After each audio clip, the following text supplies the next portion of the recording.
My name's Jack Morgan. At my sister's wedding, her new father-in-law looked right through me, like I was invisible. He walked past without so much as a nod or a glance, just that practiced, silent disregard you see in men who've spent their whole lives perfecting it. I stood there in my best suit, a drink in my hand, holding on to a secret he didn't know. Victor Hale, that's his name, and he's the kind of guy who probably signs it with a gold pen, had spent the last half year trying to buy out a tech company, not realizing I was one of the founders. His own business depended on that company.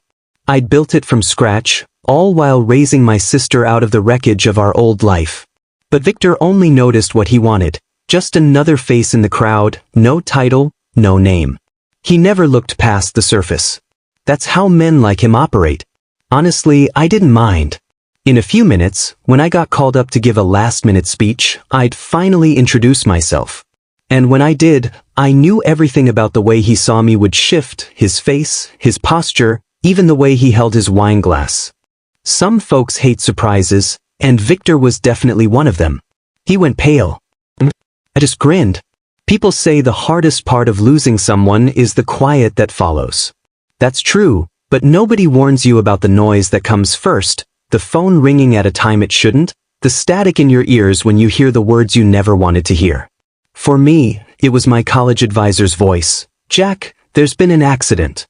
Just like that, my dad was gone. One day, he was making plans to visit me and my little sister, Lily. The next, I was driving back to a hometown that already felt strange without him. I was 22, worn out from finals. Lily was 17, just a week away from graduating high school. Our mom wasn't around, she'd left years before to start over with a new family. So it was just the two of us. 2 kids, 1 car, and a future that had fallen apart overnight. The funeral passed in a haze. What came after was sharp and brutal, more than I could have imagined. My dad had worked for himself, and somewhere along the line, things must have gone south, loans, missed payments, liens on the business. He must have tried to shield us from it, right up to the end. But once his obituary ran, the creditors came knocking hard. They took everything. The house, the car, his workshop. All we had left was the little suitcase I'd packed for spring break. My scholarship covered my classes, but rent, groceries, Lily's tuition, we were on our own. That night, after the last family member left and the door clicked shut, I sat on the floor with Lily. She was crying, knees pulled up under her hoodie, and it hit me. Nobody else was coming. I was the only adult left in her life. So I made up my mind. I'd finish school, find a job, any job, and keep us afloat. I started working at the campus cafe, picked up night shifts as a courier, and got by on maybe 4 hours of sleep. Some days, I'd show up to class still sweating from hauling boxes up 4 flights of stairs. But every dollar I made had to stretch for both of us.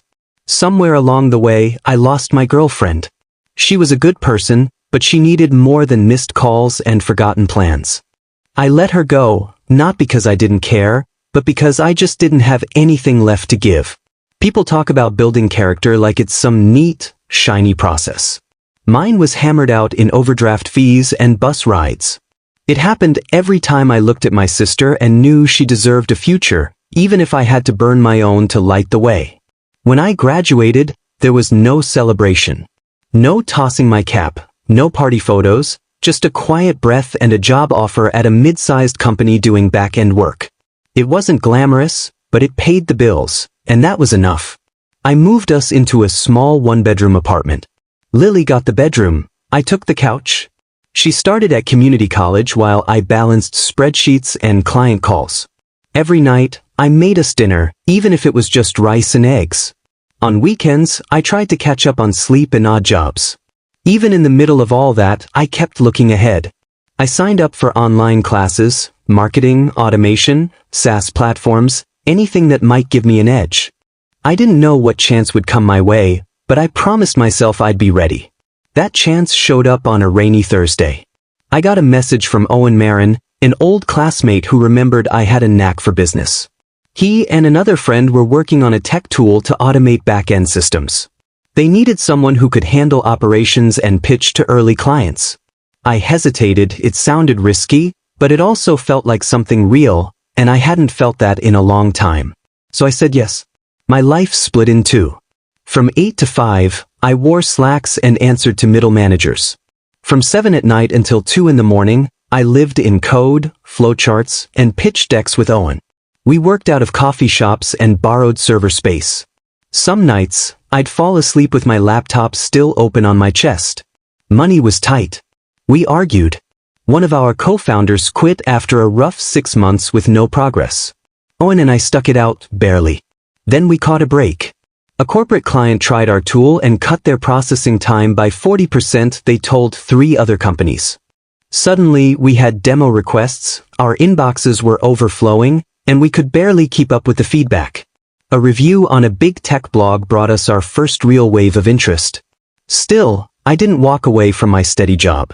I'd learned early on just how quickly security could slip through your fingers. Every extra dollar I made, I tucked away. I juggled customer support emails, handled invoices, and fixed system bugs during lunch breaks and long nights. Owen took the spotlight. He was the one smiling for cameras, giving TEDx talks, shaking hands. I stayed in the background, and honestly, I preferred it that way. While others chased after job titles and LinkedIn fame, I was after something different, a sense of calm. I wanted a life where Lily didn't have to worry about every cent at the checkout, where her future wasn't shaped by what we'd lost. She earned her spot at a state university on her own merit. I made sure every bill was paid on time. We had a little savings, health insurance, appliances that actually worked. That felt like a win. Nobody saw the effort it took, and I didn't need them to. But keeping a low profile, choosing to stay in the shadows, meant that people like Victor Hale could meet me and assume I was insignificant. That was fine by me. I'd rather be overlooked than misjudged. I'd take being invisible over being praised for the wrong reasons any day. But life has a funny way of circling back, especially when your little sister decides it's time to get married. It was a Tuesday night when Lily called. I just flopped onto the couch, still in my work clothes, eating cold pasta straight from the container. She sounded out of breath, excited, but there was a hint of nerves in her voice. "Jack," she said, "I need to tell you something." I figured it was about school, maybe a project, maybe an internship. I wasn't ready for what she said next. "I'm getting married." My fork froze halfway to my mouth. "You're what?" "To Ethan," she blurted out, like she just wanted to get it over with. "We've been serious for a while, but I didn't know how to tell you." I blinked. I'd met an Ethan once, but I never heard her talk about anything serious. "Lily married? That's a big deal. Are you sure you're okay?" She let out a nervous laugh. "I'm more than okay. I'm happy. I just needed you to know before things moved forward. He wants to meet you." That got my attention. If someone wanted to marry my sister, he'd better want to meet me.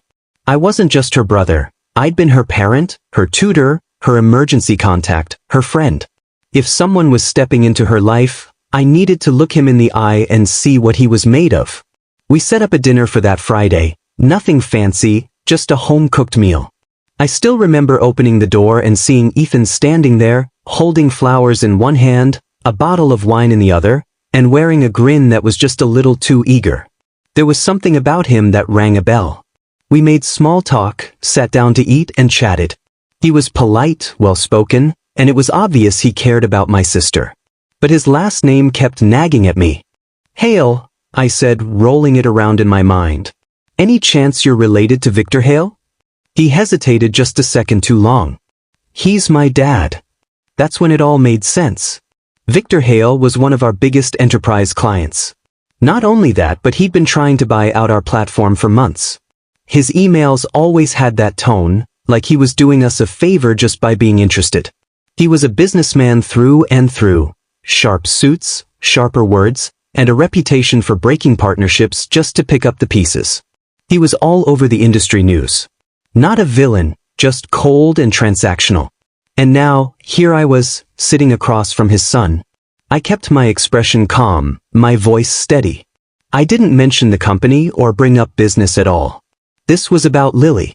If Ethan was a good guy, I'd figure out how to deal with the rest. Later that night, Lily found me in the kitchen. "You got quiet for a bit. Everything all right?" I nodded. "Just caught off guard." Do you really love him? She smiled, a little shy but sure. I do. He's not like his dad, Jack. He's gentle. He's steady. He listens. I looked at her.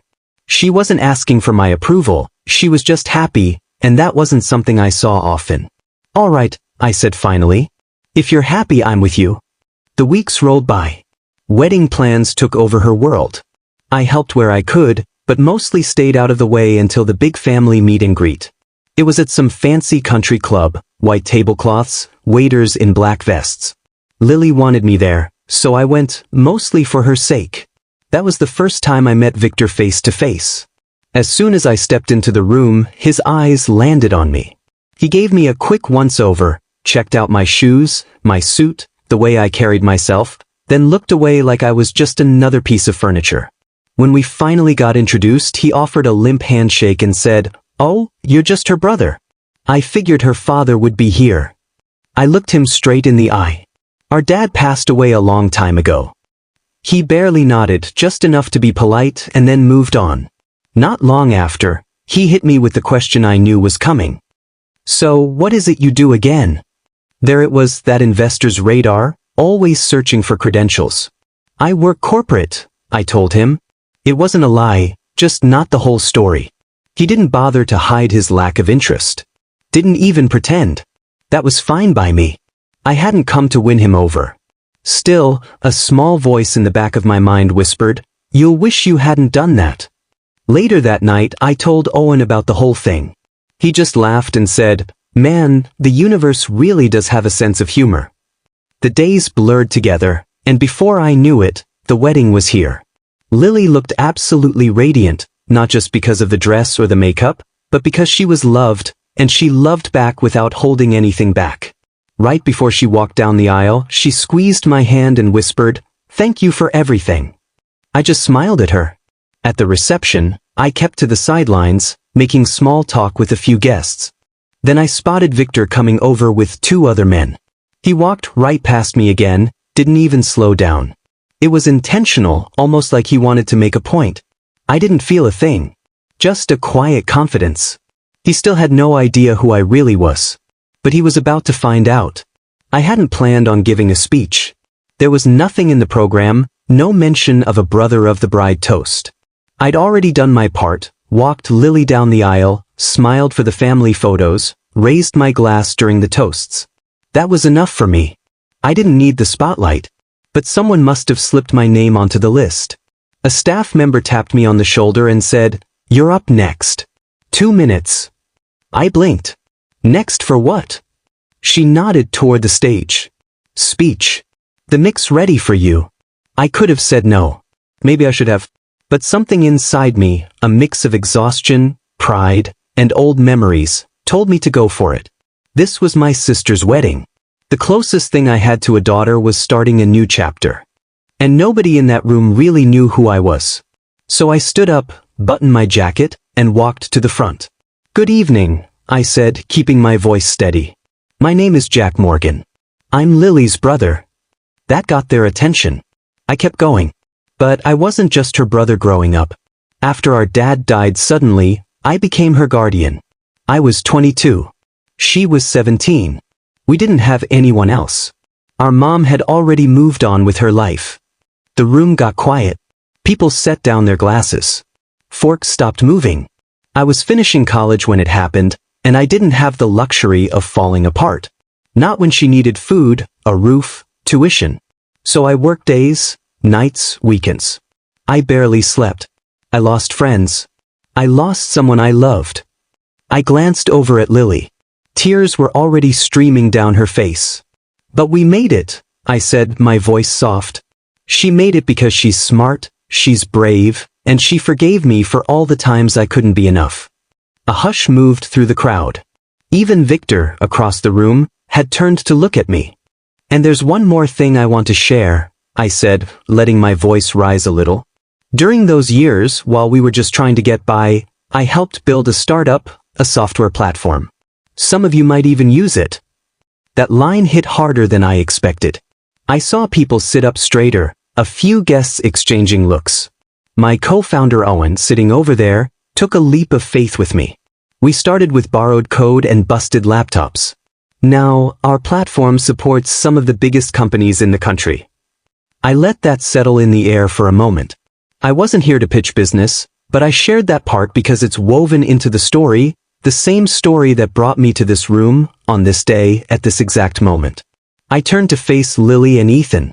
"I'm proud of you both," I said. "You found something rare, real trust, true partnership, and genuine happiness. It means a lot to me to stand here and say, you're ready." With that, I stepped away from the microphone, nodded at the applause, and started heading back to my seat. But I didn't get far before Victor Hale appeared in my path, almost like he'd been waiting in the wings. He reached out his hand, his smile a little too tight. "Jack, right? That was quite a speech." I shook his hand, firm, not desperate. "Thank you. You're the co-founder of?" I nodded. "That's right. The company you've been trying to buy." His smile slipped just a bit. "I had no idea," he said. "Why didn't you mention it when we first met?" I looked him in the eye. "Because I wanted you to see me for who I am when you thought I was just another face in the crowd." He didn't say anything else. He didn't have to.